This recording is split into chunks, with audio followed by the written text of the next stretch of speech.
घर जाते समय श्रीकावा रियोतो से बात नहीं कर रही होती है। वो अपने दिल की बात बताते हुए कहती है, तुम और मारिया एक अच्छे कपल बन सकते हो। उसकी और तुम्हारी सोच बहुत मिलती है। कुछ दिन पहले मैंने तुम्हारी और उसकी बातें सुन ली थी। वो तुम्हें अब भी पसंद करती है और मैं मारिया को दुख नहीं पहुंचाना चाहती हूँ, इसलिए हमें ब्रेकअप कर लेना चाहिए। वो वहाँ से चली जाती है। रियोतो कहता है, आज हमारी एनिवर्सरी को 4 महीने पूरे हो चुके हैं। मारिया घर पर सोच रही होती कि वो बहुत बेवकूफ़ है जो आज भी रियोतो को पसंद करती है। जिसके बाद वो अपने कमरे में एक डॉल को देखती है। उसे याद आता है कि बचपन में श्रीकावा को ये डॉल बहुत पसंद थी। जब मारिया ने उसे डॉल मांगी तब श्रीकावा ने हंसते हुए मारिया को अपनी पसंदीदा डॉल दे दी जो आज भी उसके पास है। वो कहते, श्रीकावा तुम आज भी अपनी पसंदीदा चीज़ें किसी को भी देने से हिचकिचाती नहीं हो, और सच कहूँ तो मैं तुम्हें और रियोतो को खुश देखना चाहती हूँ। अगले दिन रियोतो अपने टीचर को अपनी टीम का आइडिया बताता है। जिसके बाद वो श्रीकावा को फ़ोन पर किसी से बात करता हुआ पाता है। वो उससे मिलने के लिए चली जाती है। जिसके बाद वो और निकोरू क्लास की सफाई कर रहे होते हैं। निकोरू बोलती है, रियोतो तुम मेरी उम्मीदों पर खड़ा नहीं उतरे। तुमने श्रीकावा को रुलाया है और तुम्हारी वजह से आज मेरी दोस्त श्रीकावा खुश नहीं है। वो उसे बहुत ज़्यादा डांटती है। घर जाते समय रियोतो की मुलाकात अकारी से होती है। अकारी उसे बताती है, श्रीकावा को मैंने एक लड़के के साथ देखा और शायद वो लड़का श्रीकावा का शुगर डैडी है। रियोतो उसे श्रीकावा के अंकल की फोटो दिखाते हुए पूछता है, क्या वो लड़का ये है?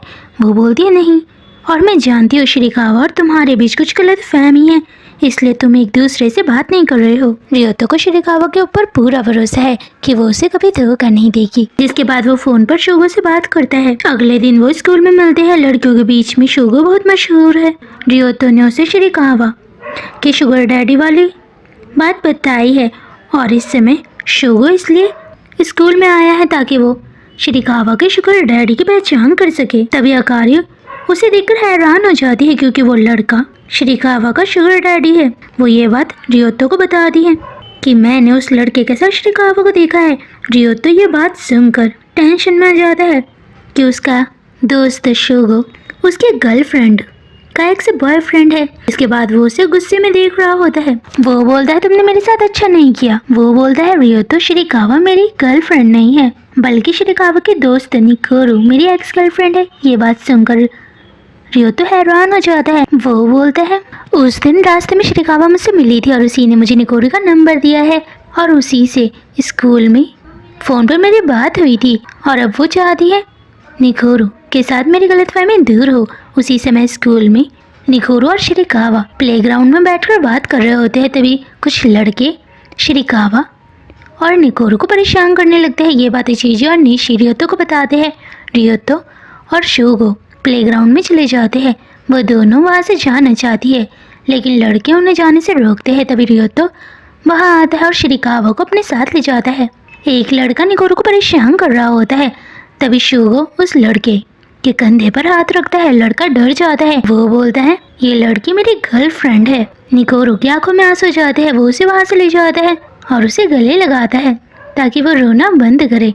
वो तीनों ही उन्हें देख रहे होते हैं। निशी निकोरू को पसंद करता है और इचिजी ने अब ठान लिया है कि वो अकारी को अपनी फीलिंग्स ज़रूर बताएगा। ये बात सुनकर रियोतो और निशी हैरान हो जाते हैं। जिसके बाद वो अपनी फीलिंग्स अकारी को बताता है।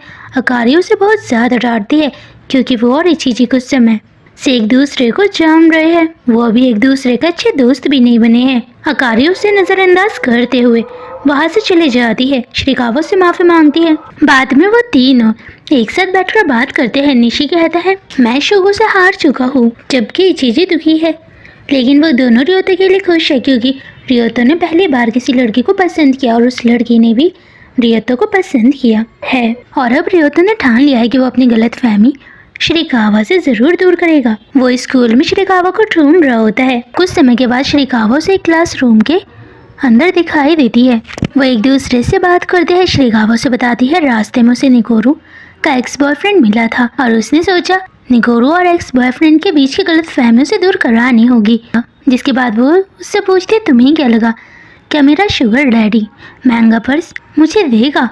वो महंगा पर्स मेरी दादी ने मुझे दिया था। अब उन दोनों के बीच की गलतफहमी